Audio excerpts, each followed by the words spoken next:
Now, the last time I spoke with you guys, we went ahead and got into contract and we were in the inspection window period. Long story short, because the seller did not provide any sort of reports, no roof, no termite, no home inspection, nothing like that, we had to do that on our own. That being said, the findings were pretty traumatic. It called for a structural engineer to come check out the foundation. And I'm going to try to kind of explain it to you in layman's terms what's going on. Ideally, when you get a slab concrete foundation, so versus a crawl space, like with a little bit of crawl space, you get a concrete slab. That's the opposite end of things. That concrete slab, because California, the shifting of the land and the rain and all that stuff, sometimes you get a little bit of a sloping or imperfections in the foundation itself. And that's what the home inspector found. We went ahead and ordered a structural engineer to go ahead and check it out and give us their estimate of repairs for such a situation. So lo and behold, the day that the the structural engineer came to do his job, the seller kicked him off the property and said that we're not selling this property anymore. Get the hell out. And so, you never want to be the person who hires a professional only to be, kicked out. It was just a little bit embarrassing for me. I did apologize. I did the traditional, we're going to pay you for your time. Here's a gift. We apologize. We had to do all of that. In the meantime, the listing agent didn't even apologize to us. It was a shame. I get L's like this, all the time, and it's all about how you handle the L's in this industry.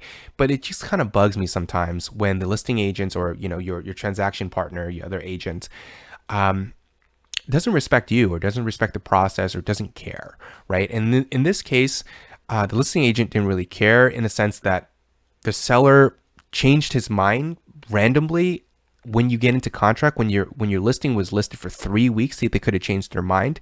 Was it because we did the reports and we found out what was going on with your home?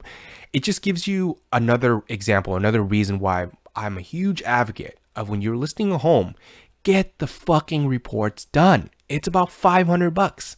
Just get it done. Get it done. Put it out there. Let everybody know what's going on, so you don't have to deal with your seller being surprised when when buyers deliver a home inspection report with $25,000-$30,000 of repair.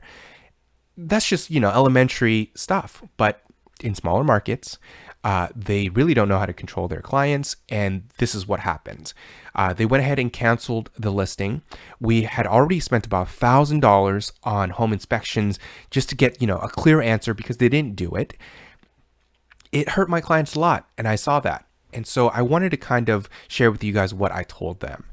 In the big scale, realm of things, when you're buying a home, especially this home, it was at just roughly around $780,000.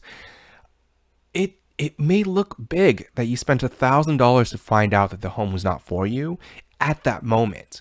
But when you're looking back, maybe especially right now when we've already found a second property for my clients, and they love it, and we're in contract, and we already passed the home inspection window, and now we're just waiting for appraisal, which I don't think is going to be an issue to go ahead and clear.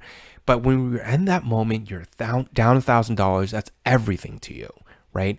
So I kind of have to explain the fact that if we didn't do the reports and we purchased the home, you're in the hole for a terrible condition home, and you're out $780,000, right? Versus $1,000. So, in the long term, they told me too, it was like, hey, we're so happy that you went ahead and, pushed us to go ahead and get that done, because the answers were right there. The fact that the sloping happened, the fact that the seller was so nervous to have a structural engineer going into the property that they canceled the sale, there has to be something deeper, something that wasn't told in the disclosures and it wasn't shared, but publicly for all buyers in the market. So long story short, happy ending. They were able to purchase a beautiful home, a little bit newer, right? A little bit more spacious and well kept, with literally everything documented when they did double pane windows in I think like 2003, they went ahead and saved the receipt. It was incredible. So my clients were really, really appreciative that, we stuck around, that we backed off, and we didn't kind of cave into them saying, oh, we don't want no reports. It's all of that. We didn't cave. We paid the $1,000. We found our answer. We escaped. Right. So that's the beauty of our process here. Haunted Homes and, my affiliate firm, we strongly believe in this process. This process has been applied in San Francisco for the last 30 years, and it's protected over thousands of clients we've had. So I'm glad that this is the most recent, more modern example of when you follow the process, things just work out. Perfect.